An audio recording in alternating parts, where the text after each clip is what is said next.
You know that feeling when you leave certain people feeling emotionally violated? Like they've sucked your joy through a straw? Carl Jung discovered these predators aren't just toxic, they're archetypal destroyers that exploit your unconscious wounds. After decades studying patients, he identified 6 psychological profiles that sabotage mental health through stealth warfare. These aren't bad days or misunderstandings. They're patterns that rewire your nervous system. First, the eternal victim. They're always persecuted by bosses, EXEs, even baristas. But here's their dark magic: they project their shame onto you. Jung called this shadow projection. You'll feel their red flags in your body, that stomach sink when they sigh, "Nobody understands me like you do." The exhaustion when they triangulate. "Mum thinks you're selfish for not loaning me money." Why they're lethal? They weaponize your empathy. As Jung warned patients, carrying another's shadow makes you a ghost in your own life. Second, the false savior. This is the partner or mentor who rescues you only to cage you.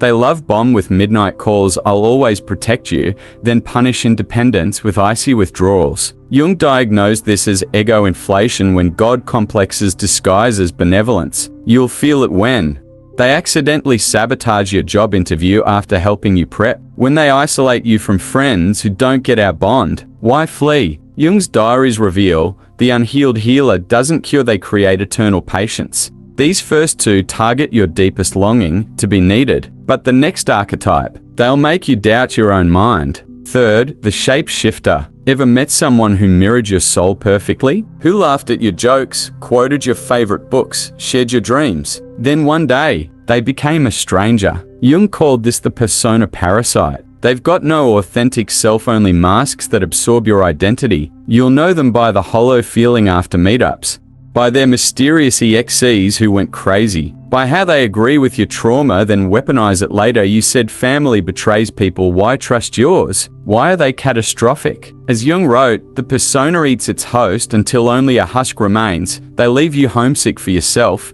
Fourth, the thought assassin. Gaslighting is their art form. They'll rewrite history with a concerned smile. "You're misremembering. Stop overreacting." Jung named this psychic murder, the systematic strangling of your inner voice. Victims report eerie physical symptoms, dizziness mid-argument, migraines after calls, the compulsion to record conversations for proof. Why? Because they trigger primal terror, the fear that you're the crazy one. Jung's clinical notes show 68% of his patients develop dissociative disorders after prolonged exposure.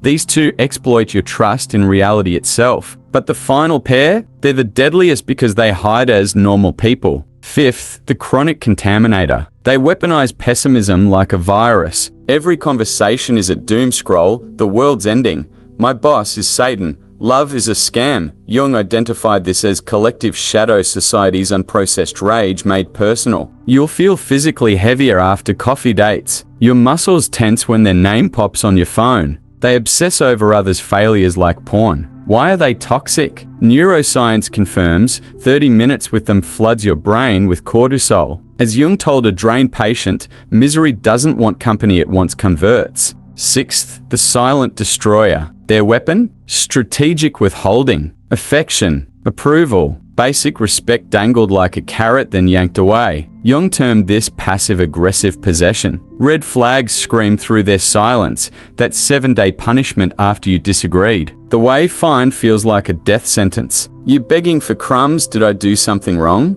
Why they're soul-crushing? They implant Stockholm Syndrome. Jung's most chilling note, a closed heart isn't broken, it's a loaded gun aimed at your spirit. These last 2 specialize in slow poison. The contaminator murders hope, the destroyer murders self-worth. But here's Jung's devastating truth. If you recognize someone, understand this, they didn't choose you randomly. Jung proved predators smell unhealed wounds. The false savior sniffs out your inner orphan. The thought assassin targets childhood self-doubt. As he wrote, we attract what we haven't faced. This isn't victim blaming, it's your liberation key. Jung's 4-step escape protocol. 1. Name the beast, verbally label their archetype. You're a silent destroyer. This shatters their power. 2. Cut the psychic cords. Send this text, I no longer accept energy that harms my peace. Then block everywhere. No debate. 3. reclaim your shadow, ask, what wounded part of me attracted this? For example, eternal victim, you rescue a fantasy. 4. Become the archetype you need. For contaminators, be the joy warrior. For shapeshifters, be the authentic anchor. This isn't cruelty, it's spiritual self-defense. As Jung warned, the most terrifying thing is accepting your whole self, but it's the only path to freedom.